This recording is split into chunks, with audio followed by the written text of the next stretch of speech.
వాళ్లంతా ఆంధ్రప్రదేశ్ ప్రజలు చెల్లించిన పన్నులతో జీతాలు అందుకునే అధికారులు. కొందరు ఆలిండియా సర్వీస్ అధికారులైతే మరికొందరు స్టేట్ సర్వీస్ అధికారులు. రాష్ట్ర విభజన నేపథ్యంలో ఏపీ క్యాడర్ కోరుకుని వచ్చిన వారు కొందరైతే స్థానికత కారణంగా తప్పనిసరిగా రావాల్సి వచ్చిన వాళ్లు మరికొందరు. ఇక ఆలిండియా సర్వీస్ అధికారులకైతే యూపీఎస్సీ కేటాయింపుల్లో భాగంగా ఉమ్మడి రాష్ట్రానికి వచ్చిన వారే ఎక్కువ. ఇలా వచ్చిన అధికారుల్లో చాలామంది వారంలో 5 రోజులు బలవంతంగా ఏపీలో గడపడానికి అలవాటుపడ్డారు.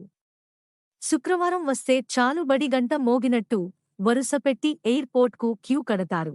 మరికొందరు అధికారిక వాహనాల్లోనే హైదరాబాద్ వెళ్లిపోతారు.